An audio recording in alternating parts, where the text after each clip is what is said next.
Slow and steady remains the story in Providence. Not many vacancies and not much rent growth.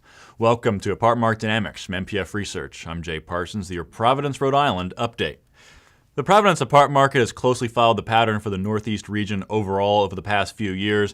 Occupancy didn't get hit too sharply in the recession, and it recovered fairly quickly. Rents popped earlier here than in most markets, but that proved unsustainable due to some affordability reasons in some spots, but generally just due to some operator behavior in most of these areas. And Providence fits into that regional pattern very well, even though the economy here has actually been pretty solid relative to its norms. Take a look at year-over-year job growth by quarter.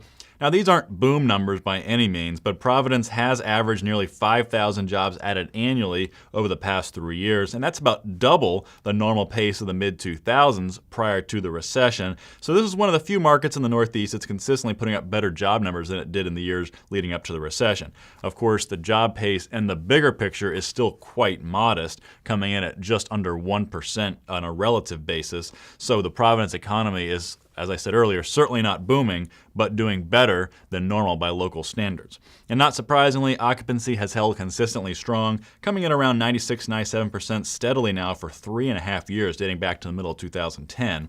And as of Q3 2013, occupancy registered at 96.6%, up 10 basis points year over year. But despite all that, rent growth remains subpar. What you see here is that Providence was actually pushing rents pretty nicely back in 2011 and through the first half of 2012. But much of that growth in effective rents was actually fueled by concession burn-off, and as concessions disappeared, the pace of rent growth dropped off. Annual rent growth has measured just 1 to 2% over the past 6 quarters and coming in at 2.3% as of Q3. And you'd think that Providence could do a little bit better on rents given what's going on with occupancy and the economy right now, but this is pretty much par for the course for the Northeast region. Taking a look at the 7 major markets in the Northeast, Boston is the only one above 3%, coming in with 3.2% year-over-year rent growth, ahead of Northern New Jersey and Providence, less than 2% growth in Pittsburgh, Philadelphia, and New York. And then there's Hartford, which cut rents 1.6% year-over-year. And just for comparison, the U.S. average as of Q3 was 3.2% for year-over-year rent growth. So of all these major Northeast markets, only Boston registered at or above that barometer. And so our view is that apartment operators in some of these Northeast markets are being a little more conservative than they need to be at this point and count Providence in that group. But will Providence apartment operators get more aggressive on rents in 2014?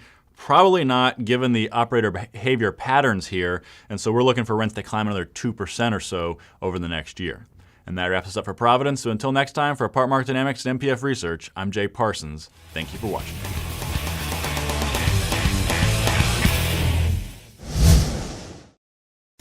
Want more? Go deeper with NPF Research's apartment market reports.